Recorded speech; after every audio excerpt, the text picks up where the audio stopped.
కృపాతనంతో దీవించము ప్రభా. వచ్చిన బిడ్డలందరూ దీవించము. రానే వారిని క్షమించి మరొకసారి రక్షించి ప్రభానికి ఆరాధించవచ్చు. అలాగే ప్రభా మా యొక్క ప్రియ బిడ్డలను ఏర్పరచుకుని మాకు చక్కని జ్ఞానమును ఉపదేశమును మర్మములను బోధించి నీ కృపగాతను దీవించమని యేసు వారి పుణ్య నామం బట్టి మర్మాలను వేడుకుంటున్నాము తండ్రి. ఆమేన్. చేకొనుడి వార్త భద్రము చేసి కొనుడి వార్త భద్రము చేసి కొనుడి వార్త కొనుడి వార్త భద్రము చేసి కొనుడి వార్త భద్రము చేసుకొని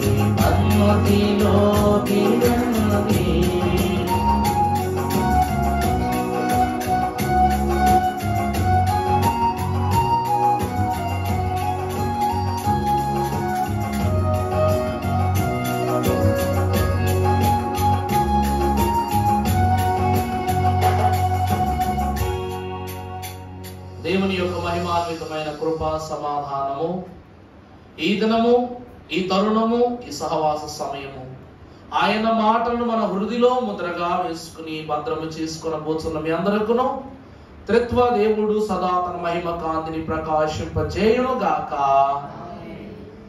దైవజనులే స్వయంగా రాస్తూ ఉన్నారు ఈ మాటలను. చేకొనుడి వార్త భద్రము చేసుకుని వార్త. ఆ కాపరుల ఎన్ని మాటలు స్వీకరించి మది చింతన చేయొచ్చు శ్రీకర జన్మ విశేషంబును హృది చేకొని భద్రము చేసిన యామే. ప్రభునందు దేవుని ప్రియబిడ్డలారా, మన బిడ్డలకు బార్సాలు చేసినప్పుడు, ఉయ్యాల ఫంక్షన్ చేసినప్పుడు, మొదటి పుట్టినరోజు చేసినప్పుడు మన చుట్టాలందరి దగ్గర ఒక గొప్ప విషయాన్ని గమనిస్తాం. మన చుట్టాలందరి దగ్గర తల్లట, ప్రాముఖ్యంగా తల్లట పక్కనే ఉంటది కాబట్టి కొన్ని విషయాలు బాగా గమనిస్తుందట. తన బిడ్డ పైన అతి ఎక్కువ ప్రేమను ఎవరు చూపిస్తున్నారు, లేక తన బిడ్డను ఆనందపరిచేటట్లుగా, ఆ దినమున తనను సంతోషపరిచేటట్లుగా ఏ వ్యక్తి అయితే ఆ బిడ్డ విషయంలో ప్రత్యేక శ్రద్ధ కలిగి ఉంటాడు, లేక అందరికంటే మంచి బహుమానం ఎవరు తీసుకొచ్చారో అని తల్లి ఏం చేస్తూ ఉంటదట, బిడ్డ దగ్గరే ఉండి అన్నింటినీ గమనిస్తూ ఉంటదట. నా మాటలు అర్థమవుతున్నాయి మీకు? ఎప్పుడైనా బిడ్డ బారసాలకు వెళ్తాం కాబట్టి చూడండి, మెల్లోంచి గొలుసు ఎవరు వేస్తారా అంట చెప్తున్నానండి. గొలుసు ఎవరు వేస్తారా, ఉంగరాలు ఎవరు పెడతారా, ఎవరు ఎంత పెద్ద గిఫ్ట్ సైజ్ తెచ్చారా, లేకపోతే ఇదంతా కాదు, బిడ్డను అల్లారు ముద్దుగా ఏడుస్తున్నప్పుడు గాని, బిడ్డను నవ్వించేటట్లు గాని నిత్యము ఆ బిడ్డ విషయంలో ఒక ప్రత్యేక శ్రద్ధ ఎవరు చూపిస్తారా అని తల్లి ఏం చేస్తుంటదట. అందుకే వచ్చిన ప్రతి ఒక్క నా బంగారు తండ్రి నాయన అంటూ అల్లారు ముద్దు చేస్తూ ఉంటే ఈ తల్లి అవన్నీ గమనిస్తుంటారు. నాన్నగారు ఏం చేస్తూ ఉంటారు, టైంలో ఎవరికి భోజనాలు చక్కబెట్టాలి, వచ్చిన వాళ్ళకి డబ్బులు చక్కబెట్టాలి, ఆయన ఆ పనిలో ఉంటారు. అమ్మ ఏం చేస్తుందంట, బిడ్డను అంటి పెట్టుకుని ఉంటుందంట. ఈ యేసుక్రీస్తు ప్రభు యొక్క జన్మము జరిగిన తరువాత మరియమ్మ గారికి ఇంకా ఇంకా ఇంకా ఇంకా ఎన్నో సందేహాలు మనసులో ఉండిపోయినాయి. దోతే స్వయముగా చెప్పినప్పటికీ, ప్రభువే స్వయముగా గర్భమున జనించినప్పటికీ ఆమె అనుకుంటుంది, నతానియేలు భక్తుడు అన్నట్లు నజరేతు నుండి మంచిదేదైనా వచ్చునా అనే మాటలు క్షుణ్ణంగా ముఖపరిచయంగా చెప్పేశాడు ఆ భక్తుడు. అందును బట్టి నా ఊరు మంచిది కాదు, నా పేరు మంచిది కాదు, కానీ దేవుడు నన్ను మంచిదైన దానిగా ఎంచి లోకములోనికి, నా గర్భాన్ని ఈ లోకానికి ద్వారంగా మార్చి తానే స్వయంగా వచ్చాడు. ఇంత అద్భుతం అయ్యగారు రాసినట్లు ఇది ఆశ్చర్యము ఎంతో విచారము. ఆశ్చర్యము విచారము ఒకే చోట కనబడడం ప్రారంభమైందట. దేవుని ప్రియబిడ్డలారా, ఎందుకు ఈ ఆశ్చర్యము విచారం అంటే, ఈమె ప్రాంతము మంచిది కాదు, ఈమె పేరు మంచిది కాదు. అందుబట్టి లోకమంతా అన్న ప్రకారం పేరే మంచిది కానప్పుడు మనిషి ఎక్కడ మంచిది అవుద్ది? పేరు మంచిది కానప్పుడు ఇక మనిషి ఎట్లా మంచిది అవుద్ది చెప్పండి. అందువలన ఈమె అనుకుంటూ ఉందట, నా ప్రాంతవాసులందరము మేమేమై ఉన్నాము, లోకములో ఉన్న వారమని ముద్ర వేయబడ్డాం, కానీ ప్రభు నన్ను మంచిదానిగా ఇచ్చాడు. ఇది ఆశ్చర్యం. అర్థమవుతుందండి? ప్రభు ఆమె గర్భాలు పుట్టాలనుకోవటం ఆశ్చర్యం, ఆమె జీవితాన్ని తన జ్ఞాపకం చేసుకోవటం విచారం. కన్యక గర్భము ధరించటము ఆశ్చర్యము, కానీ లోకం ఆమెను చూసే చూపు మాత్రం విచారం. ఎందుకంటే నానా నాన్న నాన్న ప్రభువే నా గర్భాన్ని పుడుతున్నారంటే చూసే తండ్రి ఏమంటాడు? ఏదేమైనా సరే ఆ బిడ్డ మనకు వద్దే అంటాడు. కావాలంటాడా? ఇది తెలిసిన యోసేపు గారు కూడా ఆశ్చర్యములోను విచారములోనే ఉన్నారు. కన్యక గర్భము ధరించటం ఏంటి? ఇది ఆశ్చర్యం. ఒకవేళ ఆమె గర్భమును గురించి లోకానికి తెలిస్తే ఆమెను అందరూ ఏమంటారు? హేళన చేస్తారు. కాబట్టి నేను ఆ నింద నా మీద వేసుకుని ఆ విచారాన్ని నేను భరించి పక్కకు వెళ్ళిపోతానని ఆయన ఆశ్చర్యాన్ని విచారాన్ని కూడా ఒకే చోటకు తెచ్చుకున్నాడు. యేసు క్రీస్తు ప్రభువును చూడటానికి స్వయముగా గొల్లలైనటువంటి వారు వచ్చి వారు ఆయనే మెస్సయ్యని చెప్పగానే ఆమె ఆశ్చర్యము విచారానికి గురవుతూ ఉంది. అలాగే తూర్పు జ్ఞానులైన వారిని గురించి లోకము కూడా అంటూ ఉంది. ఏమిటి అంటే, అంత మహాగణులైనటువంటి రాజులు ఎన్నో దేశాలను దాటి ఇక్కడికి రావటం ఆశ్చర్యము. వారు రాజులయ్యుండి ఒక పసిబాలుని ఎదుట మోకరించి, అర్థమవుతుందా అండి? మోకరించి వారు బంగారమును సాంబ్రాణిని బోళములను అర్పించుట, ఇది ఒక ఆశ్చర్యము. మరలా ఈరు వెళుతూ వెళుతూ వెళుతూ వెళుతూ హేరోదుకి ఎక్కడ ఈ విషయం చెప్పేస్తారు అన్నది ఇంకోటి ఏమైంది? విచారం అయ్యింది. నిజమా కాదండి?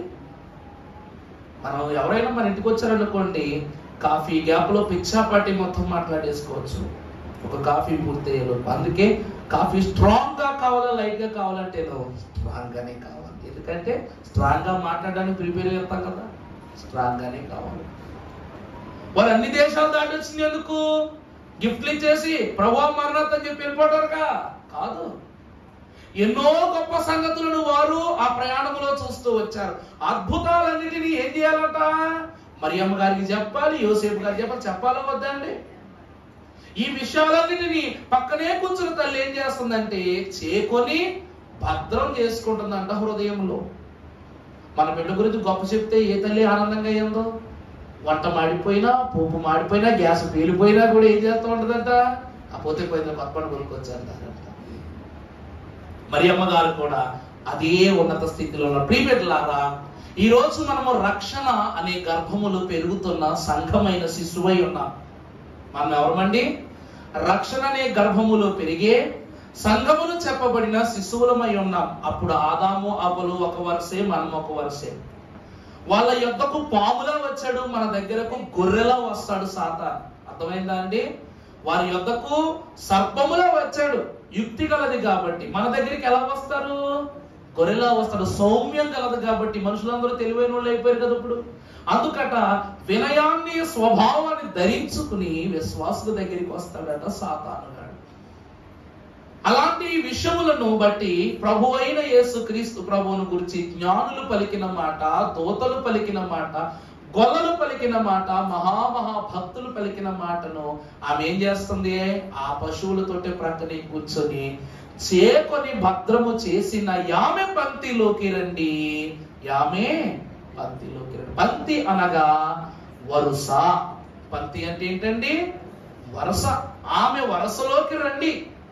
ఆమె దేవుని గురించి ఎలాంటి గొప్ప విషయాలు తన ముద్ర వేసుకుంటూ ఉందో మనసులో, వరుస క్రమములో ఎలా చేర్చుకుంటుందో, జ్ఞానులన్నమాట, గొల్లలన్నమాట, భక్తులన్నమాట, జ్ఞానులైన పరిశుద్ధులైన దూతలన్నమాట, ఇవన్నిటినీ అవి ఏం చేసుకుంటుంది? క్రమానుసారముగా వరుసలో పెట్టుకుని ఆశ్చర్య చిక్కుతురాలు అవుతుంది. ప్రభునందు దేవుని ప్రియబిడ్డలారా, ఈ దినమున మన వాక్యమును మనం ఒకసారి గమనించుకున్నట్లయితే మరలా వాక్యాన్ని చదువుకుందాం. అయితే మరియా ఆ మాటలన్నీ తన హృదయములో తలపోసుకొనుచు భద్రము చేసుకొనెను. అంతటా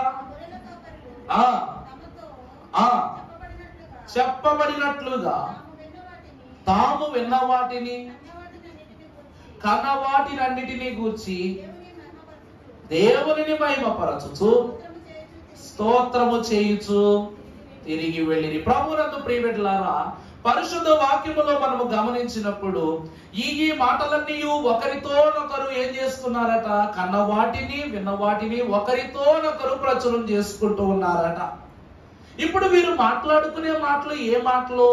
కబుర్లా? చెప్పాలి, మీరు కబుర్లా మీరు మాట్లాడుకుంటుంది? ఒక కాఫీ వెనకాల దాగుండేటువంటి కబుర్లు మాట్లాడుకుంటున్నారు అంత దూరం నుంచి వచ్చి.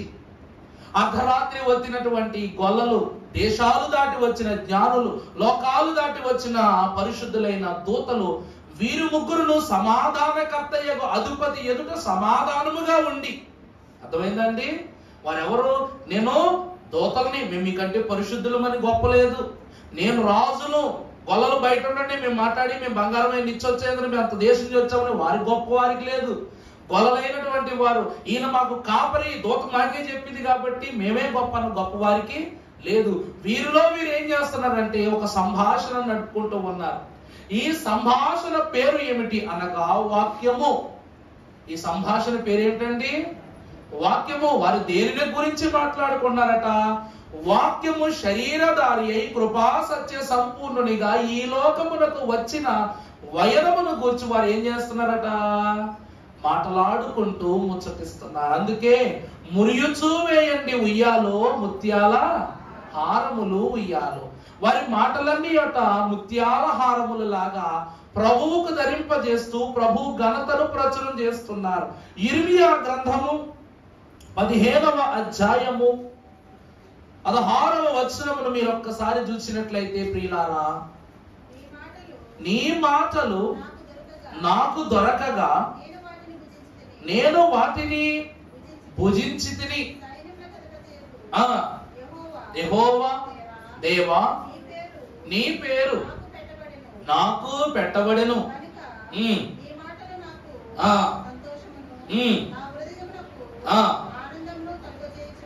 చాలండి. ప్రభువునందు దేవుని ప్రియబిడ్డలారా, నేను మాట్లాడుచుండగా నేను ఆ మాటలను ఏం చేస్తున్నానంట? భుజించేస్తున్నాను. అంటే ఈ మాటలు ఏవైతే, సంభాషణలు ఏవైతే ఆ తొట్టె యొద్ద జరుగుతున్నాయో, ఈ మాటలన్నిటినీ తల్లి అయిన మరియ ఏం చేస్తుంది? భుజిస్తా ఉంది. వాక్యాన్ని ఏం చేస్తా ఉందామే? అక్కడికి వచ్చి అమ్మ బాగున్నావా, నాన్న బాగున్నావా, అక్క బాగున్నావా, చెల్లి బాగున్నావా కాదు, మనమందరము బాగుండటానికి వచ్చిన ఈ ప్రభువును గురించి అక్కడ వాక్య సంభాషణ జరుగుతుంది. కాబట్టి వాక్యము శరీరధారి అగుటను బట్టి ఆ వాక్యమై ఉన్న దేవుని గణపరుస్తూ వారు పలుకుచున్న మాటలను, అనగా వాక్యపు ఓటలను ఆమె ఏం చేస్తుందంట? భుజి చేస్తూ ఉందట. అందుకే భక్తుడు కీర్తనకారుడు మొదలధ్యంలో రాశాడు ఏమని? యెహోవా ధర్మశాస్త్రము నందు ఆనందించుచు దివారాత్రములు దానిని ధ్యానించువాడు ధన్యుడు. అందుకే ప్రియబిడ్డలారా, మరియమ్మ గారు తన కన్యత్వాన్ని కోల్పోకుండగా తన వృద్ధాప్య వయస్సు వరకు, ఒక మాట చెప్పనా, ప్రభువు యోహానుకు తల్లిని అప్పగించినప్పుడు కూడా ఆమె కన్యే, మృత తుల్యమయ్యేంత వరకు ఆమె కన్యగా పుట్టింది, కన్యగా పెరిగింది, కన్యగానే మరణించింది. కళంకము లేని స్త్రీలాగా. కన్య అంటే వివాహం కాదు. వివాహం అయితే కన్యత్వము పోతుంది అన్నది వేరే వరుస. కన్యత్వం అంటే లోకపు మర్యాదలను అనుసరించక, పాపపు క్రియలను దరికి రానివ్వక, దేవుని యొక్క ధర్మశాస్త్రము నందే ఆనందించుచు దివారాత్రములు దానిని ధ్యానించువాడు ధన్యుడు. అలాంటి స్త్రీలు ఎవరు అనగా ఏమై ఉన్నారు? కన్యకలై ఉన్నారు. ఎందుకంటే వాక్యములో ప్రభు ఉపమానములో బుద్ధి గల 5 కన్యకలు, బుద్ధి లేని 5 కన్యకలు ఉన్నారు. వీరు ఇద్దరూ కన్యకలే. ఈ 10 మంది ఎవరంట? కన్యకలే. కానీ ఈ కన్యకలకు వరస, ఒకరి వరస వేరు, మరొకరి వరస వేరు. వారు 10 మంది కళంకము లేని వారే గాని పెండ్లి కుమారుని ఎదుర్కొన్న విషయములు కలిగిన సిద్ధపాటులో వాళ్ళకి ఏం కలిగిందట? భేదము కలిగిందట. ఆ భేదమును బట్టి వాదం వచ్చి వాదము బట్టి చివరికి బాధలే పుట్టాయట. అందుకే అంటూ ఉన్నారు భక్తులు, అందుకే యెహోవా ధర్మశాస్త్రమునందు ఆనందించుచు. భక్తులు ఏం చేస్తున్నారంటండి? మరియమ్మ గారు ఎక్కడ కూర్చుంది? పశువుల తొట్టి దగ్గర కూర్చొనుందా? ప్రభువు ఎదుట కూర్చొనుందా? వాక్యము ఎదుట కూర్చొనుంది. ఎక్కడ కూర్చుందండి ఆమె? వాక్యము ఎదుట కూర్చొనుంది. ధర్మశాస్త్రమునందు ఏం చేస్తున్నామే? బిడ్డను చూసి ఏమవుతుంది? ఆనందపడతా ఉందన్నమాట. దానిని దివారాత్రములు ధ్యానించడం అంటే ఆ ప్రభువును గురించి చెప్పబడుతున్న మాటలు కన్నవి విన్నవి ఏం చేస్తున్నామే? తలపోసుకుంటుంది. కాబట్టి ఆమె ఎవరైపోయిందంట? ధన్యురాలైపోయిందంట. ప్రభు పేరిట పరిశుద్ధ సంఘముగా ఏకీభవించిన వారులారా, మొదటి అంతస్తు భద్రము చేసుకునే విషయములు తలపోసుకునే స్థితిలో ఉన్నట్లయితే వాక్యమట మునుముందు రాబో సంగతులను కూడా మనకు ప్రభు అందిస్తారట. అలా తలపోసుకున్నటువంటి మరియమ్మ గారు వాక్యములో చెప్పబడినట్లు ఇందాకేమని చెప్పా? మరణము వరకు ఆమె కళంకము లేనిదే కాబట్టి ధన్యుడు అతడు నీటి కాలువల యారన నాటబడినదై ఆకు వాడక. మరియమ్మ గారు ఎలా జీవించారంట? అయ్యా నాకు ఆకలేస్తుందయ్యా, నాకు అన్నం పెట్టని యోహాను గారిని అడిగిందా? కన్న కొడుకున్నాడు, కొన్న కొడుకేమో ప్రభు తండ్రి దగ్గరికి వెళ్ళిపోయాడు. బాధ్యత అప్పగిస్తే ఈమె ఇప్పుడు ఎవరు? సవతల్లి కాబట్టి ఏమన్నా అమ్మాగమ్మా పెడతాను, ఉండమ్మా పెడతాను అన్నాడా? లేదు. తన తల్లినైనా సలోమినైనా ఎలా చూసుకున్నాడో తెలియదు కానీ కనురాలైన మరియమ్మను మాత్రము నెత్తిన పెట్టుకుని చూసుకున్నాడు. మన భాషలో చెప్పాలంటే ఎలా చెప్పుకున్నాడట? నెత్తిన పెట్టుకుని చూసుకున్నాడు. అపారమైనటువంటి కిరీటములాగా భావింపజేసి తన అధికారం అంతటిని తల్లి అధికారంగా చేసుకుని తల్లి మాట వింటూ పెరిగాడట. ఆమె ఆకు వాడక తన కాలమంతయు ఎలా బతికిందట? ఫలమిచ్చే చెట్టు వలె బ్రతికిందట. దేవుని ప్రియబిడ్డలారా, ఇదంతయు ఎలా సాధ్యం అంటే దేవుని మాటలు భద్రం చేసుకోవటం వల్లనే. అందుకే దైవజనులు ఈ వాక్యమునకు పెట్టిన పేరు భద్రము చేసుకొనగా వేయబడిన ముద్ర. ఏమిటంటే దేవుని మాటలు భద్రము చేసుకొనగా విశ్వాసికి దేవుడు వేసిన ముద్ర, అదే రక్షణ ముద్ర. అలాగనే రెండవదిగా మీరు చూసినప్పుడు పరిశుద్ధ గ్రంథములో నుండి కీర్తనల గ్రంథము 119వ అధ్యాయము 11వ వచనం మనం ఒకసారి చదువుకున్నట్లయితే, నీ ఎదుట చదువమ్మ 119:11. నీ ఎదుట నేను పాపము చేయకుండునట్లు నా హృదయములో నీ వాక్యమును ఉంచుకొని ఉన్నాను. చాలండి, దేవునికి మహిమ. ఎందుకంటే నీ ఎదుట నేను పాపము చేయకుండా ఉండునట్లు నా హృదయములో ఎవరిని ఉంచుకున్నాను? ఇక్కడ వాక్యమే శరీరధారి అయి వచ్చింది. శరీరధారిగా వచ్చిన వాక్యాన్ని హృదయంలో పెట్టుకున్నాం. మరి నీ ఎదుట అని ఎందుకు రాయబడుతుంది ప్రత్యేకంగా? ఆ మాట అర్థమవుతుందా? నీ ఎదుట నేను పాపం చేయకుండా ఉండటానికి నా హృదయంలో ఏముంచుకున్నాను? వాక్యాన్ని ఉంచుకుని. ఇక్కడ రెండు స్థితులు కనబడుతున్నాయి. నీ అనగా దేవదేవుడు, తండ్రి అయిన దేవుడు. పాపములను లెక్కించువాడు, తీర్పు తీర్చువాడు ఆయనే. ప్రభు ఎవరంటండి?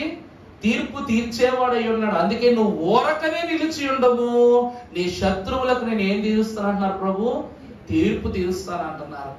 ఇక్కడ భక్తురాలు ధనులైనటువంటి ప్రభువును బట్టి 51 ఆదివారాలు ప్రభు సన్నిధికి వచ్చావు. ఈ పరిశుద్ధమైనటువంటి 51 ఆదివారాలు వాక్యములో ఎన్నో ఎన్నో ఘనమైన సంగతులను నువ్వేం చేసుకున్నావు? నీ హృదయములో ముద్రించుకున్నావు. ఈ 51 ఆదివారాలు నువ్వు తెలుసుకున్నది, నేర్చుకున్నది ఒకటి. నాయనా నీ ఎదుట నేను పాపము చేయకుండా ఉండునట్లు నా హృదయములో నీ వాక్యమును ఉంచుకొని ఉన్నాను. భద్రముగా నేనేం చేసుకున్నా? ఉంచుకొని ఉన్నాను. ప్రభునందు ప్రియబిడ్డలారా, వాక్యము అనేటువంటి తలంపు, వాక్యాన్ని భద్రం చేసుకోవటం వల్ల నీకు కలిగే రెండో ఆశీర్వాదం ఏమిటంటే పాపమే చెయ్యకుండా బ్రతికే స్థితి. బిలాము మహాభక్తుడు ధర్మశాస్త్రము నెలిగిన జ్ఞాని, మహాసంపన్నుడు, జ్ఞానవంతుడు. అంత జ్ఞానవంతుడట. తను ధనానికి పడిపోయేవాడు కాదు. ఎందుకంటే బిలాము ప్రార్థన చేస్తే ఎన్నో అద్భుత క్రియలు జరిగాయి ఇశ్రాయేలీలకి. బిలాము సామాన్యుడు కాదు. యెషై, యిర్మీయా అలాంటి మహాప్రవక్తల జాబితాలో చేర్చబడిన పరిపూర్ణుడు యాకోబు పత్రికల ఆఖరిలో రాస్తారు ఈయన గురించి. అతని ప్రార్థన అవసరతలు ఎంతో మందికి మేళ్లను దయచేసేయట. అలాంటిది స్వప్రయోజనము కొరకు దేవుని ఆలోచనలను తప్పిదములుగా ఎంచి చూపుట వలన చరిత్ర ఎరుగని ఒక మత్సగా బిలాము ప్రవక్త కనబడతాడు. అటువంటి బిలాము ప్రవక్త ధర్మశాస్త్రంను క్షుణ్ణంగా ఎరిగిన జ్ఞాని. అటువంటి జ్ఞాని అయినటువంటి ప్రవక్త కేవలము రాజు మాటలను అతను గ్రహించి రాజు మాటలకు తలవగ్గి, అతనికి కాకపోయినా అతను ముందే చెప్పాడు, నేనే కాదు ఎవ్వరు ఇశ్రాయేలుని ఏమీ చేయలేము. ఇది దేవుని పట్ల తనకి కలిగినటువంటి భయము, భక్తి. ఆ భయభక్తులను పక్కన పెడతాం వలన ఈరోజు వాక్యాన్ని చదివితేనే భయం అంటే ఏంటో, భక్తి అంటే ఏంటో తెలుస్తాయి. ఇప్పుడు వాక్యాన్ని గురించి చెప్పి కూడా అతడు తన భయభక్తులను పక్కన పెట్టి ఏం చేశాడంట, తెగించి లోకము వైపు అడుగు వేసి రాజుకు సలహా చెప్పాడు. నశించిపోయిన 24,000 మంది ఇశ్రాయేలీల శాపం బిలాము అనుభవిస్తున్నాడంట. ఈ రోజుకు కూడా పరిశుద్ధులైన వారు తెలియజేసిన వాక్యాల్లో ఎక్కడైనా చూడ బైబిల్ మిషన్ వాక్యాల్లో ఈ మాట వింటే ఖచ్చితంగా గ్రహించండి. ఎందుకంటే మనము ఒకరికి చేసే అన్యాయమును బట్టి వాడి పాపమంతా నీకు మూటలా వచ్చేస్తుంది. అందుకే మొయ్యలేక ఎంత కష్టం వచ్చింది అనుకుంటారు. ఎదుటి వాడు జాలి పడటానికి కూడా ఆస్కారము లేనంత దీనస్థితిని కలిగిస్తాడు. అందుకే తల్లిగారు మరియమ్మ గారు అంటున్నారు, ప్రభువును ఎదుట ఉంచుకోవటాన్ని బట్టి ఆమె గర్భములో ఉంచుకోవటం కాదు గొప్ప, లోకానికి అందించిన తరువాత కూడా ప్రభు అనే వాక్యాన్ని మనసులో ముద్రించుకుంది కాబట్టి బిడ్డ జన్మించిన తరువాత కూడా తండ్రి అనగా భర్త అయిన యోసేపుతో మరి ఒక కుమారుని కనటానికి ఆమె ఏం చేయలేదు, ప్రయత్నము చేయలేదు. అర్థమైందా అండి? ఈరోజు ఎలాగా ఒక కొడుకు పుట్టాడు, లేక ఒక కూతురు పుట్టింది అనుకోండి, నెక్స్ట్ కొడుకు అండి. కొడుకు పుట్టకపోతే కూతురు పుడితే ఏమండి నెక్స్ట్ ఖచ్చితంగా కొడుకే. అది గర్భమా వాడు మున్సిపల్ కులయ్యా. అంటే ఈరోజు పరిస్థితులు అండి, పరిస్థితులు. మన బాబాయ్ గారి దగ్గరకు ఒకరు వచ్చారు, ప్రార్థన చేయమన్నా. ప్రార్థన చేస్తుంది అయ్యగారి దగ్గర. అయ్యగారు బాబు పుట్టాలి అయ్యగారు అంటే, కూతురు పుడితే ఏమవుద్ది, కూతురు పుడితే ఏమవుద్ది. కాకా తోటలకు చాలా మంది వచ్చి మా కొడుకు వదిలేశాడయ్యా, మా కొడుకు వదిలేశాడయ్యా, మా కొడుకు వదిలేశాడు, ఏడుతున్నారు, వెళ్ళు నువ్వు కూడా ఆ జాగ్రత్తలో జాయిన్ అవ్వని అన్నారు. అయ్యగారు ప్రార్థన చేసి వెళ్ళిపోయారు అక్కడి నుంచి స్థిరపడి. యెహోవా ఇచ్చు బహుమానములను అందుకొనుటయే కాక వాటికి పేర్లు పెట్టుట అలవాటైన దినాలు వచ్చేసాయట. ఇక్కడికి వచ్చి అయ్యా దేవదాసయ్యా నన్ను కాపాడయ్యా, నన్ను నా ప్రార్థన మొరాలకించే, తండ్రి ఎదురు చేర్చయ్యని ఎవరి ఎదుట నువ్వు ప్రార్థన చేస్తున్నావో ఆ దైవజనుడు పురుషుడే. నువ్వు దేవదాసయ్య గారు నీ బిడ్డను పెంచుకోవచ్చు కదా.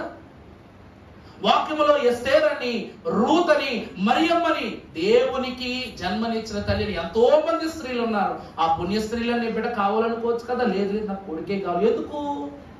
ఎందుకు పెళ్లి చేస్తే కట్నం వస్తుందనా? కట్నంతో పాటు ఏమొస్తాయి, కష్టాలు కూడా వస్తాయి. తేడా వచ్చిందంటే నా కోడళ్ళని తిట్టింది బాబా, నా కోడళ్ళని కొట్టింది బాబా, ఏ కదా. దేవుని యందు ప్రియబిడ్డలారా, హన్నా ప్రవక్త ఉంటే అనుకుందట, నాయనా నాకు కుమారునే ఇవ్వు. మీరు అడగొచ్చు, మరి హన్నా అయ్య గారు మంచి కుమారుని ఇమ్మని అడిగింది కదా అంతకాలం ఆగి. అవును, కుమారుని కనగానే పాలు విడవగానే ఆమె ఏం చేసిందట, నువ్వే ఇచ్చావు కాబట్టి నీకేం చేస్తున్నా నేను. పిల్లాడితో ముద్దు ముచ్చట లేదు, నాన్న బిడ్డ ఎలా ఉన్నాడని ఒక్కసారైనా వెళ్ళి ఆ స్థలానికి వెళ్ళి బిడ్డ బాగోగులు చూసింది లేదు. పాలు విడిచిన తలుక్షణమే తీసుకుని వెళ్ళిపెట్టిన అక్కడ విడిచిపెట్టేసి వచ్చేసింది. దేవుని యందు ప్రియబిడ్డలారా, ఈ మాటలు ఎందుకు చెప్తున్నానంటే, యెహోవా నీ ఎదుట నేను పాపము చెయ్యకుండా ఉండునట్టు నా హృదయంలో నేనేం పెట్టుకున్నా, వాక్యమును భద్రముగా పదిలపరచుకుంటూ ఉన్నా. దైవజనులు దేవదాసయ్య గారు ఉన్నారు, రక్షకాన వందనాలు, శ్రీ రక్షకాన వందనాలు. రక్షకునికి నువ్వు వందనాలు చెప్తూ ఉన్నావట. వందనాలు చెప్పి లోకములో పడి మంతనాలు చేస్తున్నావట. ఏం చేస్తున్నావు? రక్షకునికి వందనాలు చెప్పి లోకములో ఉండి ఏం చేస్తున్నాడంట మనిషి? మంతనాలు చేస్తున్నాడట. ఆ మంతనాలు పంతాలుగా మారిపోయి చివరికి చింతలే మనల్ని ఏం చేస్తున్నాయి? రాజ్యం చేస్తూ ఉన్నాయట. అందుకే నీ ఎదుట నేను 51 ఆదివారాలు వచ్చిన దేవుని ప్రియబిడ్డలారా, దేవుని ఎదుట నువ్వు పాపం చేయకుండా ఉండునట్లు ప్రతి వారము నువ్వేం వింటున్నావు? నీ హృదయంలోనికి ఏం పంపించుకుంటున్నావు? వాక్యం అనేటువంటి క్రీస్తును నువ్వు లోపలికి పంపుకొని నీ హృదయాల్లో భద్రం చేసుకుని పాపమెరుగని పరిశుద్ధినిగా నువ్వు దేవుల్లో స్థిరపరచబడ్డావు. గ్రహించండి.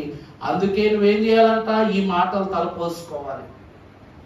కానీ మనము ఆమె నన్ను ఇలాగనింది, ఈమె నన్ను అలాగనింది, ఆమె నన్ను ఇలా తిట్టింది, నా ప్రార్థనకు పేరెట్టింది, నా పాటకు పేరు పెట్టింది. ఎవరు పేరు పెడితే మనకు ఎందుకు? ఎందుకంటే నీ ఎదుట పాపం చేయకూడదు. ఇప్పుడు నువ్వు పాపం చేయకుండా పరిశుద్ధుడిగా ఉన్నావు, నీకు పేరు పెట్టిన వాడు ఏమైనట్టు? పాపం చేసిన వాడేగా.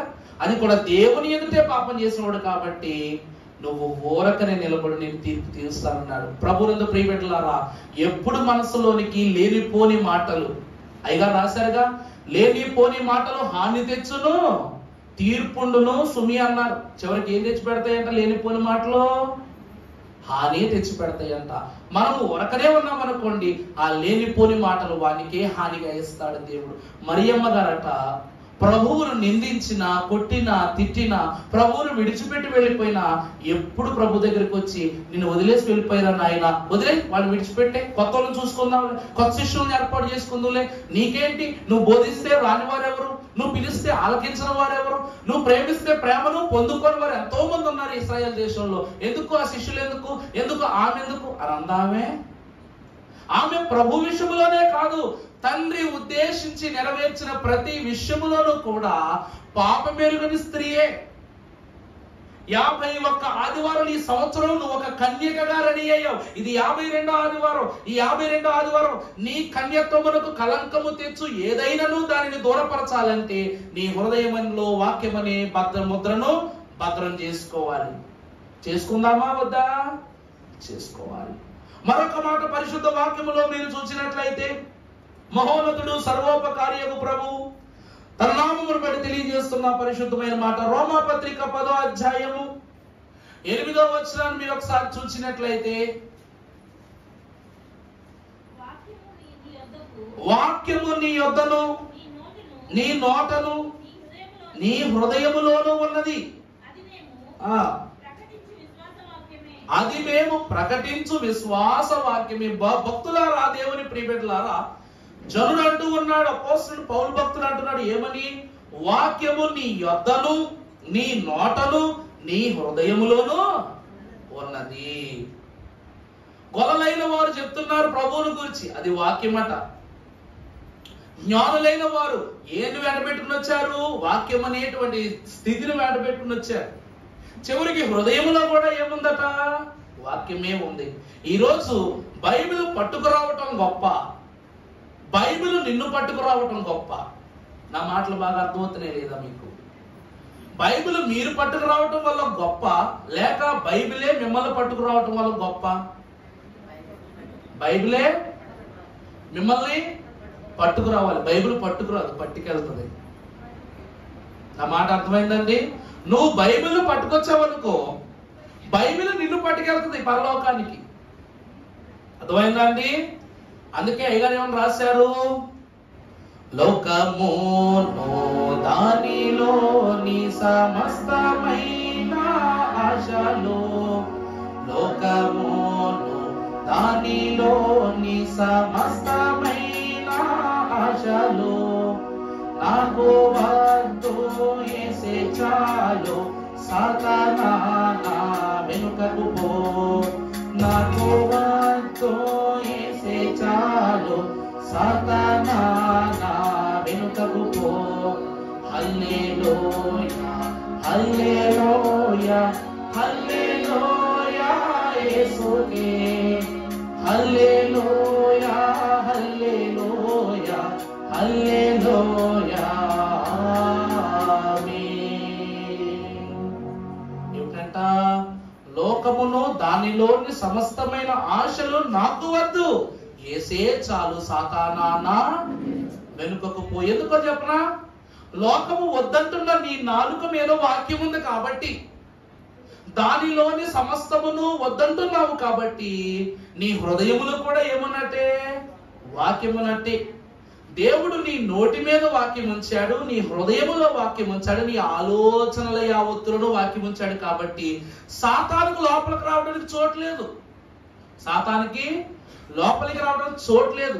ప్రతి సాయంకాలము ఆదాము అవ్వల యొద్దకు ప్రభువు వచ్చి చెప్పినవి, అవమ్మా భోంచేసావా, ఏం కూర వండావు, బంగాళదుంప వండావా, ఇది కాదు. ఆదాము అవ్వల యొద్దకు ప్రభు వచ్చి అడిగిన మాటలు ఇవి కాదు. ఆదామా జాగ్రత్త, ప్రభువే కుటుంబ ప్రార్థన వారితో కలిసి చేసుకునేవారట, వారి చేత చేయించేవారట, వారి చేత జరిగించేవారట. ఆనాడు ఎంత ఘనమైన అంతస్తు అంటే ప్రియులారా, దేవుడే స్వయముగా ఎక్కడ ఇద్దరు ముగ్గురు కూడి, అక్కడ ఇద్దరు ఉన్నారు, మూడో వ్యక్తి ఎవరు వచ్చేసారు వెంటనే దేవుడే వచ్చేసారు. సాయంకాలం కూడి ప్రార్థన చేయడం వలన ప్రభు వారి మధ్య ఉన్నారు, వారి మాటలను వారికి సెలవిచ్చారు ప్రతిరోజు. అంటే ఆదాము అవ్వలైన వారు రోజు ఏం చేసేవారంట, సన్నిధి చేసేవారట. అందుకే ఆ సన్నిధి చేయగా చేయగా చేయగా చేయగా సన్నిధి అయితే చేస్తున్నారు, కానీ సన్నిధిలో నీవున్న ఎడల సన్నిధి నీలో, ప్రభువు దగ్గరుండి చేయించడమే సరిపోతుంది, కానీ ప్రభు ఉన్నా లేకపోయినా సన్నిధి చేయాలని ఆలోచన ఉందా, లేదు. అది లేకపోవడం వలనే సన్నిధిలో ప్రభు వారిని ఉంచగలిగారు, కానీ సన్నిధిలో వారిని ఉంచలేకపోయారు.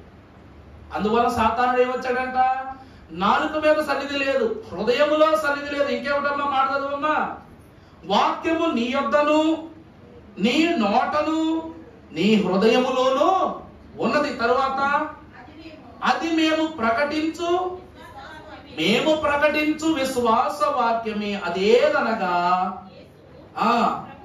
ప్రభువని నీ నోటితో ఒప్పుకొని దేవుడు మృతులలో నుండి ఆయనను లేపెనని నీ హృదయమందు విశ్వసించిన ఎడల నీవు రక్షింపబడుదువు. అసలు వాక్యాన్ని ఒప్పుకోవడం అంటే ఏమిటి అంటే, నోటితో పలికిన వాటిని, నీవు ధరించుకున్న వాటిని, గ్రహించిన వాటిని నలుగురితో చెప్పటం కాదు. ముందు నువ్వేం చేయాలి చెప్పడానికి ముందు, నువ్వు నిజమని నమ్మాలి. నీకు ₹1,00,00,000 లాటరీ తగలగా నేను వెంటనే డబ్బులు చేతికి రావడానికి ముందే నువ్వేం చేస్తావు, అర్థమైందా అండి? లాటరీ టికెట్ తగిలిందమ్మా మన చేతికి, పేపర్లో చూసుకోగానే అన్ని నెంబర్లు కరెక్ట్ గా సరిపోయినాయి. నీకు ₹1,00,00,000 లాటరీ తగిలింది, భాగ్యలక్ష్మి లాటరీ తగిలింది అనుకుంటాం. తగలగానే ఏం చేస్తావు నువ్వు, ఆ ₹1,00,00,000 చెక్కు నీ చేతికి రాకపోక ముందు నువ్వేం చేస్తావు, వెంటనే బ్యాండ్ మేళ కూడా పిలిపించేస్తావు, డీజే ఎట్టిచ్చేస్తావు, ఊరంతా ఏం చేస్తావు, రపస్ చేసేస్తావు. తర్వాత ఇది నిన్నటి పేపర్ తెలిసినందుకు ఏం చేస్తావు, ఇది పాత పేపర్ అని. అన్ని లాటరీలో ఉన్న అన్ని నెంబర్లు బాగానే చూసావు, కానీ డేట్ చూస్తాం మర్చిపోయావు నువ్వు పేపర్ అది. అప్పుడు ఏమైపోద్ది, అబ్బాయి ఇది ఈ సంవత్సరం లాటరీ పేపర్ కాదని గత సంవత్సరం అన్నావు అనుకో, నువ్వే బాధ్యాలకు డబ్బులు ఇచ్చుకోవాలి. ఎక్కడి నుంచి డీజే రప్పించావు మళ్ళీ వెనక్కి నువ్వే తీసుకెళ్ళామని చెప్పాలి. ఇక్కడ వాక్యం అంటుంది అదే, నువ్వు నమ్మాలి, నువ్వు ప్రభువుని. అందుకే నేను ఏమని చెప్పాను, నేను సాయంకాలం నాకు కనపడము, నాతో మాట్లాడము నువ్వు అడుగుతున్నావంటే ఇంకా నీకు కనబడలేదు కాబట్టి. ఆయన కనబడేంత వరకు నువ్వు కనబడని విశ్వాసముతో నిరీక్షించటమే తప్ప నువ్వేం చేయకూడదు. కనబడలేదు కదా, చూద్దాంలే చేద్దాంలే అనుకున్నట్లుగా మనము ఉండకూడదు. ఆదామవులకు కనబడినా వారు గ్రహించలేకపోయారు, కానీ అపర భక్తులైనటువంటి అబ్రహాము సంతతి వారమైన మనము ఆనాటి నుండి ఈనాటి వరకు మనం చూడకపోయినా ఏం చేస్తున్నామంట, విశ్వసిస్తూనే ఉన్నాం, నలుగురికి ప్రచురం చేస్తూనే ఉన్నాం. అందుకే అంటున్నారు, చేకొని భద్రము చేకొనిన యామె అంటే మరియమ్మ గారు కాదు, అప్పటి మరియమ్మ, ఇప్పుడు వధువు సంఘము. ఇప్పుడు ఎవరండి, వధువు సంఘము, దేవుని జనమైన వారులారా. అందుకే మనిషి నిలువెత్తు వాక్యముగా మారిపోతే నిన్ను అనగే పరమా దేవుణ్ణే నా పక్షమై ఉండగా, నీ పక్షం అంటే వాక్యం నీ పక్షమైతే నిన్ను లోకములో ఉన్న పాప పరులు ఏం చేస్తారు, సాతానుడు ఏం చేస్తాడు, లోకం ఏం చేస్తుంది, కష్టాలు నష్టాలు నేనేం చేస్తాయి. అందుకే శత్రువులెల్లా నన్ను చంపచూచినలే సంబైనానే జడియాను, నా మిత్రుల ఆతోల మేలైన ప్రార్థనలు వించు ధైర్యము విడువాను. నా మీతులో ఆతోల మేలైన ప్రార్థనలు వించు ధైర్యము విడువాను.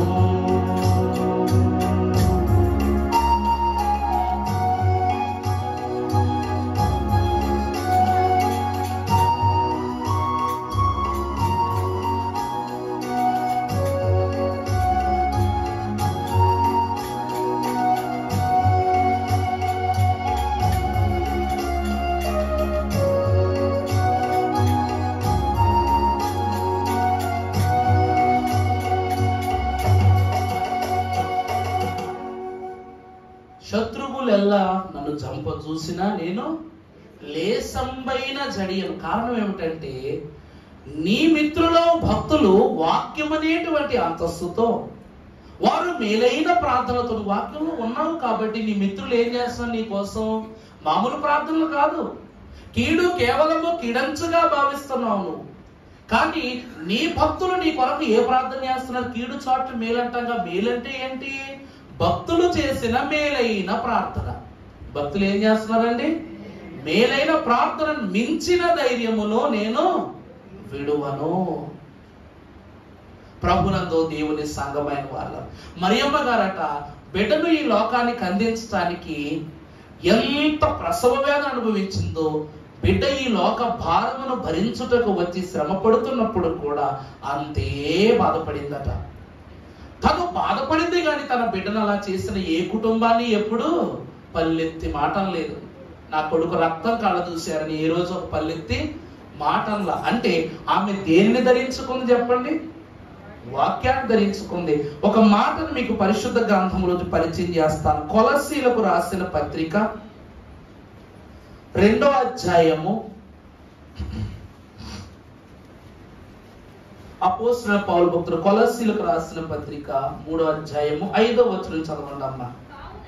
కావున భూమి మీద ఉన్న మీ అవయవములను అనగా జారత్వమును, అపవిత్రతను, కామతురతను, దురాశను, విగ్రహారాధన అయిన ధనాపేక్షను చంపివేయుడి. వాక్యం అంటూ ఉంది ఈ 5 విషయాలు మనిషికి ఏమిటంట? అవయవాలట. ఈ 5 అవయవాలను తన పంచగాయములుగా చూసారా? ప్రభు కూడా గాయాలు ఎక్కడెక్కడ తగిలాయండి? 2 పాదాలకు గాయము, 2 హస్తములకు గాయము, ప్రక్కలో మరొక గాయం. ఈ 5 గాయాలు ఇవన్నీ అవయవాలు కదా. 2 కాళ్ళు, 2 చేతులు శిరస్రారముగా దేవుని యొక్క గర్భం అనగా తల్లి గర్భములో దాచుకునే సుస్థిర స్థలము.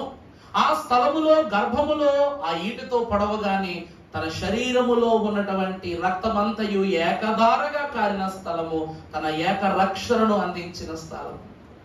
ఈ 5 అవయవాలు, ఈ అవయవాలు మనిషికి ఏంటంట? జారత్వం. రెండోది ఏంటమ్మా?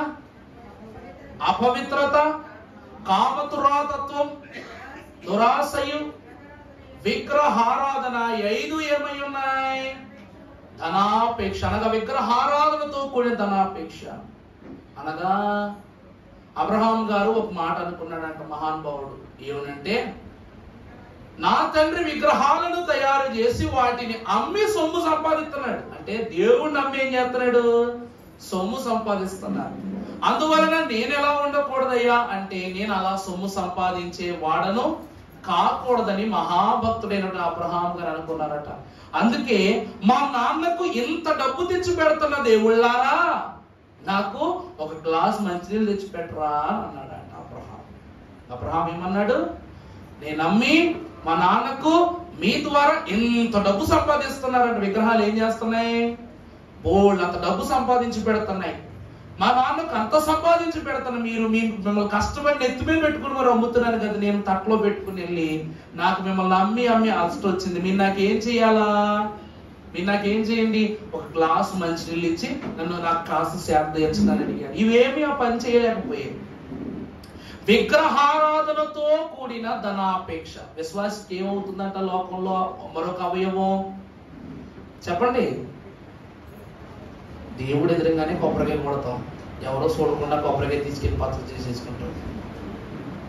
ఇవన్నీ తెలిసే దైవజనులు ధైర్యించారు. ఒక మాతల్లి నా దగ్గరకు వచ్చి, ఎక్కడ కాకా తోటలు అనమాట, నాకు కార్ల దగ్గర ప్రార్థన అప్పగించారు సారి. ఎవరు లేరు పాప, ఆ కేటగిరీలో చేయాల్సిన ఒక అయ్యగారు రాకపోయేసరికి ఆ తమ్ముడు ఉన్నాడు కదా, తమ్ముడు చేయి, నేను అయ్యగారు పైన చెప్పుకుంటాను అని చెప్పి అంటే వెళ్ళి కార్లో ప్రార్థన చేస్తాను చేయి. మాకు ఇలా స్ప్రే చేసి గమనిస్తారు అక్కడ, దానివల్ల ఇలా స్ప్రే చేసుకుని సిలుగు తీసి ప్రార్థన చేసేస్తాం. ఓ ఫ్యామిలీ కారు పట్టుకొచ్చారనమాట. కారు పట్టుకొచ్చి అయ్యగారు ప్రార్థన చేయండి, ఆయన ప్రార్థన చేసిన తర్వాత ఈ స్ప్రే గన్ ఉంది కదా, స్ప్రే గన్ ఉండేసరికి నువ్వు కారు మీద అలా స్ప్రే చేసి సిలుగు తీస్తే అయ్యగారు ఏమంటుంది, నోట్లో కూడా పడుతుంది అయ్యగారు, నువ్వు కారువా అన్నమాట. దేవా నువ్వు ఇంకా గరుడు నాయన, ఇంకా ఇలాంటి అలవాట్లు ఎంతమందికి అప్పకుండా కాపాడుకుంటున్నావు ప్రభువా. అది తాగే ఏ కొంచెం షుగరో లేకపోతే ఒక అంత బెల్లం అందులో కలుపుకుంటుంటే ఈ పాటి గ్లాసులు తైలం తాగేదిలేమో చాలా మంది నిజంగాను. అంటే దేవుని మీద కలిగిన మక్కువ, వినయం, ప్రేమ ఇవన్నీ ఆఖరికి ఎలా అయిపోతాయి, ధనాపేక్షగా మారిపోతాయి అనమాట. ఇది అంటారు కదా, ఏది తొండ ముదిరి అలా అనమాట. దేవుని భక్తిలో కూడా అంతే. నమ్మకము, మూఢనమ్మకము యావత్తుకు చేరిపోతే అది ఏమైపోద్ది, శరీరములో కోల్చబడలేని ఘోర అవయవంగా మారిపోతుంది. ఇవన్నిటినీ నువ్వేం చేయాలంటే 5 అవయవాలు నువ్వు చంపాలి. చదువమ్మా మాట. ఈ 5 విశ్వాసం ఏం చేయాలట, చంపాలి. అలాగే అదే అధ్యాయం 12వ వచనం ఒకసారి చదువు. కాగా దేవుని చేత ఏర్పరచబడిన వారును పరిశుద్ధులను ప్రియులైన వారికి తగినట్లు చూడండి, మీరు జాలిగల మనస్సును, దయాళత్వమును, వినయమును, సాత్వికమును, దీర్ఘశాంతమును ప్రభునందు ప్రియమిట్లారా, నా కొడుకుని ఎంత వేదన పెట్టిన వాళ్ళారా, మీరు నశించిపోవుగాక, మీరు కృషించిపోవుగాక. ఈ లక్షణాలు ఏమి ఎవరిలో లేవు, ఆ మహాగణురాలు తల్లి అయిన మరియమ్మ గారు లేవు. వారి మనస్సులో ఉన్నటువంటి గొప్ప లక్షణం ఏమిటంటే జాలిగల మనస్సు. మొదటిది ఏమిటండి, జాలిగల మనస్సు, దయాళత్వము, వినయమును, సాత్వికమును, 5వది దీర్ఘశాంతమును ధరించుకున్న తల్లి ఆమె. స్త్రీలకు ప్రత్యేకంగా ఈ 5 లక్షణాలు ఉంటే పుట్టే బిడ్డలు కూడా అట్నే పుడతారు. పిల్లోడు గర్భములో పడిన తర్వాత నేర్పించటం కాదు, పడక ముందే తల్లి యొక్క తలంపులు 5 లక్షణాల్లో ఉంటే ఇవి ధరించుకోవలసినవి, అవి చంపేవలసినవి. అర్థమైందండి? ఆ 5 వివాహము కాకముందే నీ కన్యత్వములో చంపితే గృహానికి శుభం, పుట్టబోయే వంశానికి శుభం. అందుకే మరియ పుత్ర నామము ఇమ్మానుయేలగునని రాశారు. ఆయన ఎవరి పుత్రుడు అంటున్నారు అంత ప్రత్యేకంగా? మరియ పుత్ర నామము ఇమ్మానుయేలగును. అందుకే నజరేతు నుండి మంచిది ఏదైనా వచ్చునా అని నతానియేలు అన్న మాటకు సమాధానం పిలాతు చెప్తాడు. ఎక్కడో తెలుసా అండి? సిలువ మీద చెప్తాడు. సిలువ మీద ఏమని రాస్తారు? నజరేయుడైన యేసుక్రీస్తు ప్రభు అని రాస్తాడు. ఈయన ఎవరంట? ఆయన ఎవరు?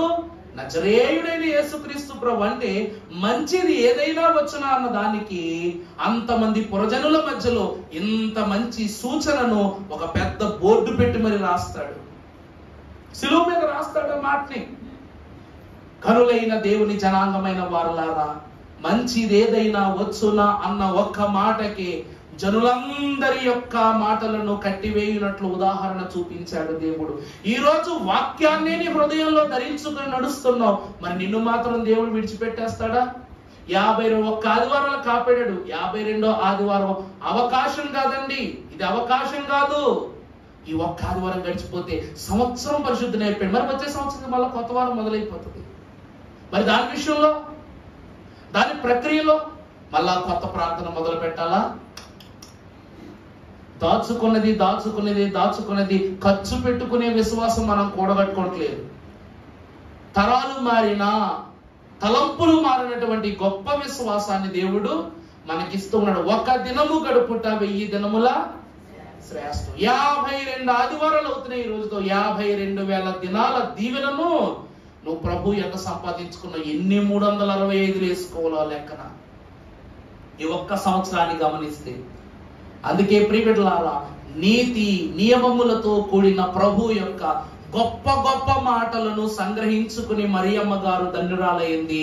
ఈ 52వ వారము వరకు దేవుని మాటలు విని, ఒక ప్రవక్త కాదు, ఒక భక్తుడు కాదు, ఒక వాక్యం కాదు, రాకడ వర్తమానాలు, మోషే కాలములో ధర్మశాస్త్రం అంతా చెప్పేశాను కదా. 10 ఆజ్ఞలు చెప్పేసి దాని వివరం చెప్పేశాను మొత్తం. ఎవరెవరు ఏం చేయకూడదు 10 ఆజ్ఞలు చెప్పా. వర్తమానాలు కావాలంటే యూట్యూబ్ లో ఉన్నాయి. 10 ఆజ్ఞలు చెప్పా, ద్వితీయోపదేశ కాండ గమనములు చెప్పా. దాంతో పాటు ఇంకేం చెప్పా? 12 గోత్రాల ఇహ చరిత్ర, పరలోక చరిత్ర కూడా చూసుకున్నాం. ముద్రల గురించి కూడా తెలుసుకున్నాం. మనం 2 వర్తమానాల కింద ముద్రల గురించి తెలుసుకున్నాం. ముద్రల గురించి చెప్పానో లేదో నాకు సరిపొచ్చి ముద్ర వేసింది అన్నమాట. అప్పుడు నాకు అర్థమైంది. అయ్యగారు అన్నారు, ప్రకటన గ్రంథం చెప్పేవా అన్నారు అన్నమాట. చెప్పాను అయ్యగారు అన్నారు. సిద్ధపాటు ఉండక్కర్లా అన్నారు. ప్రభునందు ప్రియుల, నిన్న మిమ్మల్ని అడిగాను, పరమగీతం చెప్పాలంటే ప్రకటన గ్రంథం చెప్పాలి, రెండింటికి సన్నిధి కావాలి. దాన్ని అర్థం చేసుకున్న మనసు లేనప్పుడు ఆ పుస్తకం జోలికి వెళ్ళకూడదు అన్నారు. అది తెలిసే చాలా మంది పుస్తకాలు కూడా తెరవరు. ప్రయత్నం చేయండి. ఆ పుస్తకాలు కూడా అయ్యగారు బోల్డ్ పరమగీతార్థం అని, ప్రకటన గ్రంథ వ్యాకరణం అని ఇవన్నీ రాశారు. మీకు ఒక పుస్తకం చూపిస్తా, ఒకసారి నువ్వు పాడడం బాబు. వద్దులే, ఇదిగో ఈ పుస్తకం చూడండి ఎంత ఉందో. ఇక్కడ ఏమని రాస్తుంది? ఇక్కడ చదువుతారు ఎవరైనా? బైబిల్ వ్యాఖ్యానం కింద ఇదేంటిది? క్రొత్త నిబంధన. ఇది క్రొత్త నిబంధన పుస్తకం మాత్రమే. పాతోటి ఉంది, ఇంకోటి చూపిస్తానండి. ఇవి 2 5 కేజీలు అన్నమాట. దీనికన్నా ఇదే పెద్ద పాత నిబంధన కదా. 39 పుస్తకాలు ఇందులో, కన్మాయన్ని ఇందులో. మీకు వాక్యం చెప్పాలంటే ఈ పుస్తకాలన్నీ తిరిగేయాలన్నమాట. ఇవి బ్యాగ్ లో వేసుకెళ్ళడం కోసం వీల్స్ బ్యాగ్ ఈడ్చుకుని వెళ్ళాను అనమాట. భుజానేశ్వర ఆలయం కదా. ఒక అయ్యగారిని పట్టుకోమంటే ఇలా అన్నాడు అనమాట, ఒకేసారి చేతిలో పెట్టగానే. అంటే వాక్యము చేత పట్టుకుని నడిచేటప్పుడు నీ చేతిలో ఉన్న బైబిల్ మహా తిప్పుకొడితే ఒక 1/4 కేజీ లేకపోతే 1/2 కేజీ. కానీ అందులో ఉన్న మర్మాలను బయటికి చెప్పడానికి ఎన్ని కిలోల పుస్తకాలు తయారవుతున్నాయి చూసారా? నీ చేతిలో ఉన్న ఒక వచనము ఎంత పుస్తకంతో సమానం. ఇలాంటి ఎన్ని పుస్తకాలు చదివితే వాక్యాన్ని గమనించుకున్నట్లు లెక్క. దేవుని సంఘం ఒక మాట, నీ మనస్సులోనికి భద్రమవుతున్న ప్రతి విషయము దీనితో సమానమే. లేదు ఇది కాదన్నాం అనుకో, దీనికంటే ఘోరమైన బరువు గల పాపాలు నీ గుండె మోయవలసి వస్తుంది. దైవజనులు అంటున్నారు, అందుకే విశ్వాసికి అన్ని షార్ట్ కట్ లోనే కావాలి. పరలోకం కూడా ఎలా కావాలంట? షార్ట్ కట్ లోనే కావాలి. అందుకే ఇంత పెద్ద దైవలక్షణ స్తుతి పుస్తకాన్ని ఎంత చిన్న సన్నిధి క్రమం చేశారు. ఎంత పెద్ద సాతాను ఎదిరింపులని ఆ పుస్తకంలో పేజీని చేశారు. సాతాను ఎదిరింపులు, సమర్పణ, రాకడ, ధన్యతలు అన్ని ఎలా మార్చేసారు చెప్పండి? నీ జోబులో మోసుకుని వెళ్ళిపోయి పుస్తకంలో రాశారు. ఈ పుస్తకము ఎంత తేలిగ్గా ఉంటుందో ఇది ఇచ్చే రక్షణ అంత బలంగా ఉంటుందట. అందుకే పాస్టర్లు చాలా మంది జోబులో రక్ష సన్నిధి క్రమాల పుస్తకం పెట్టుకుని తిరుగుతారు. దేవుని సన్నిధి ఎప్పుడు నీ హృదయం మీద ఉండాలి. అది ఎప్పుడు అలా ఏం చేస్తుండాలి? నిన్ను తడుతూ ఉండాలట. అందుకే మరియమ్మ గారు క్రీస్తు ప్రభువును గురించిన ప్రతి విషయాన్ని హృదయము మీద ముద్ర చేసుకుని తనను తాను ఏం చేసుకుందంట? సంసిద్ధం చేసుకుందంట. దేవుని ప్రియబిడ్డలారా, పరిశుద్ధ సంఘమైన వారలారా, గమనించండి ప్రభు యొక్క మాటలు. దేవుని యొక్క ఏర్పాటు అనాది సంకల్పాన్ని బట్టి భక్తులు అంటున్నారు, నీ నాలుగు మీద వాక్యం ఉంది, నీ మాటలో వాక్యం ఉంది, నీ పనిలో వాక్యం ఉంది, నీ చూపులో వాక్యం ఉంది, నీ పద్ధతిలో వాక్యం ఉంది. అన్నిటిలో వాక్యం ఉంచుకుని నువ్వు హృదయంలోనికి వాక్యాన్ని చేర్చుకోకపోతే అన్నీ ఉన్నను ఏమీ లేనట్టే. నాకు అన్నీ ఉన్నాయి అయ్యగారు, ప్రభువు తప్ప అన్నారు అనుకోండి, ఇది లేనివన్నీ ఎందుకు? హుద్హుద్ పక్షి సొలొమోను మహారాజు దగ్గరకు వచ్చి అంటదట, రాజా రాజా అక్కడ షాబా అనే దేశం ఉంది, అక్కడ ఒక రాణి ఉంది, ఆ రాణి దగ్గర నీకంటే అద్భుతమైన కిరీటం ఉంది, నీకంటే అద్భుతమైన సింహాసనం ఉంది, నీకంటే అద్భుతమైన రాజ్యం ఉంది, నీకంటే అద్భుతమైన జ్ఞానం ఆవిడికి ఉందంటే సొలొమోను అంటాడు, అవునా, మరి ఆమె ఎవరిని పూజిస్తుందంటే సూర్యదేవుని పూజిస్తుందంటే ఇవన్నీ ఉన్నా ఆమె ఏమీ లేదు. ఎందుకంటే ఆమె ఎవరిని కలిగి లేదు? నా దేవుణ్ణి కలిగి లేదు కాబట్టి, నిజమైన దేవుణ్ణి కలిగలేదు కాబట్టి అవన్నీ ఉన్నా ఆమె ఎవరు? ఏమీ లేనిదే అన్నాడంట. అందుకే మరియమ్మ గారు క్రీస్తును కలిగి ఉన్నారు.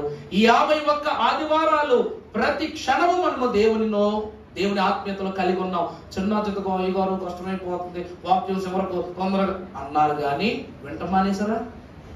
మీలో మనకు నచ్చిన గొప్ప సంగతి ఏంటో తెలుసా? బైబిల్ మిషన్ వాళ్ళు గారం చేస్తారంట, మారం చేస్తే బొజ్జుంటారంట. బైబిల్ మిషన్ వాళ్ళు గారం చేస్తారు, మారం చేయటం వల్ల ఏం చేస్తారంట? మాట విని బొజ్జుంటారంట. ఇప్పటి వరకు ఏ మాట పెరిగినప్పటికీ దేవుని యొక్క ఆత్మీయతలో మనం ఎప్పుడైనా తగ్గావా? సూటిగా సవాలుగా సమాధానం చెప్పే జ్ఞానము దేవుడు మనకిచ్చాడు.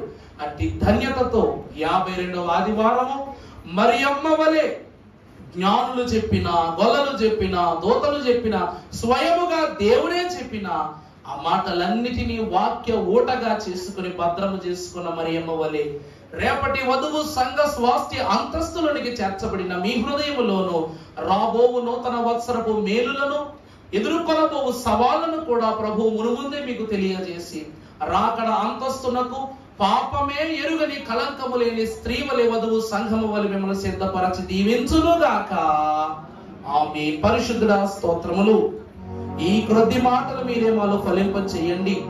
నా రక్షకుడు నజరేయ వాసి అయి ఉన్నాడు, నా రక్షకుడు బెత్లెహేము సహవాసి అయి ఉన్నాడు, నా రక్షకుడు నా గృహ నివాసి అయి ఉన్నాడు, నా రక్షకుడు నా హృదయ నివాసి అయి ఉన్నాడని తండ్రి పరమ భక్తులలో నీవు తెలియజేసిన విధానములను బట్టి ఈ దినమున మేము నీ వాక్యమనే అంతస్తును ఉదక స్నానముగా చేసి మా అణువులోను నిన్ను నింపుకొని ఉండగా వాటిని బయటకు పోనివ్వకుండగా నాయన పదిలపరచి భద్రపరచి నీవే నిత్యము రక్షణామృతమును వెదజల్లి మమ్మల్ని ఆత్మీయ బలములతో తృప్తిపరచి రాబోవు నూతన వత్సరపు మహిమను ప్రవేశించబెట్టి దీవించి మహిమ పొందుమని రక్షణాధారముగా మమ్మల్ని అందరినీ కీడుల నుండి తప్పించి మేళ్లతో అలంకరించు.